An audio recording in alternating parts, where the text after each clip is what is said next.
When other institutions catch a cold, HBCUs catch a flu. Historically, we have been underfunded, under-resourced for a long time since our founding time. Historically Black colleges and universities' pride have long stood for academic greatness and fostering the next generation of leaders of color. Currently, there are over 100 HBCUs in the nation. If you did not have historically Black colleges and universities, you would have to invent them.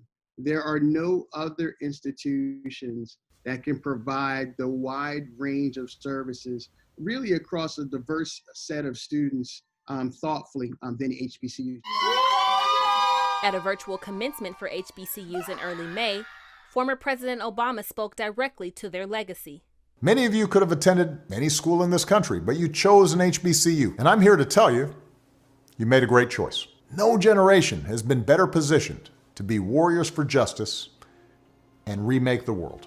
HBCUs have struggled to remain open. At least 15 have closed. Rising college costs, the student loan crisis, accreditation issues, and smaller endowments than non-HBCUs have already threatened their existence.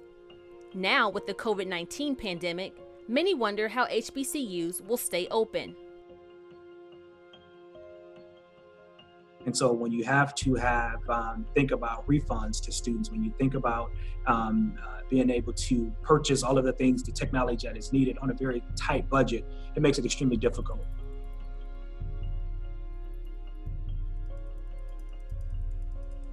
A lot of our HBCUs don't have large endowments to tap into to begin to find some of those unbudgeted resources to do that. So yes, I think HBCUs have been systemically impacted by it. Bennett College is a private historically Black liberal arts college in Greensboro, North Carolina. It was already financially strained and on the verge of losing its accreditation before COVID-19 forced the university to close its campus to 267 students in March. Suzanne Walsh became president in the fall of 2019. Good morning, Bells. It's Suzanne Walsh, incoming president of Bennett College. We start off from a place where historically we have been not as well resourced as other institutions. In the fall, I started August 1st, and my task was to help to stabilize Bennett College. So because of that uncertainty about our accreditation, I already was thinking, okay, we need to plan for, and the board had already started thinking about with me, how do we plan for a decline in enrollment and therefore a decline in revenue? So COVID-19, yes, it's a big deal, but it didn't maybe hit us in the same way that it might have. And while HBCUs like Virginia State University received support from the Coronavirus Aid, Relief, and Economic Security Act, the assistance only goes so far. We did have revenue losses in the spring semester, specifically from the rebating students from prorated room and board. But the federal government with the CARES Act and the stimulus in the CARES Act for universities really helped to close that gap.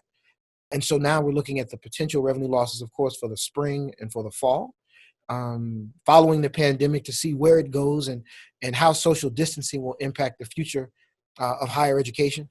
But long before the pandemic, HBCUs and their student populations have struggled for sufficient resources and funding, especially compared to other public and private schools. Most of our students are first-generation college students. Many of them are Pell eligible, which, as you know, is a federal standard as it relates to their economic circumstance. So it puts a little more pressure on them to actually get through school, and on us to make sure that we're giving them the kinds of wraparound services we know they need in order to be successful. The economic impact of COVID-19 is disproportionately impacting some groups more than others. And the health impacts of COVID-19 are also impacting some groups more than others. And so when you factor that into the idea also that when underserved students, when Black and brown students go off to college, many of them are going away for what amounts to a study abroad experience, leaving their communities, coming into a new community, and to be kind of ripped away from that community. For seniors right before graduation is a very difficult thing. We developed a student emergency relief fund and raised what is now about $700,000 to support a wide range of needs for our students. across a broad set of parameters. That was particularly important for us because we knew that some of them were coming back to homes where they were now effectively head of household. And many of them were experiencing what a lot of us are experiencing, which is their families and loved ones were actually getting diagnosed with COVID-19. So there came a set of responsibilities that they might not have otherwise had to take on as a student living on campus. I should also say that we kept 200 students on campus throughout this time. That was largely a response to the fact that we knew that a portion of our student population without residential housing from Delaware State University would effectively be homeless. At Bennett College, the pandemic has led the small school to look for new partnerships. There's no scenario in higher education, even pre-COVID, where an institution can be successful just by working by itself. We're all starting to say, well, how can we share resources? How can we share access to courses? Or how can we share access to other kinds of information, or maybe thinking about doing some joint purchasing together? So I think, in fact, this is sparking a very important moment for innovation within the HBCU landscape. I think that this is a disruption that is going to impact higher education in ways that I'm not sure we fully understand yet.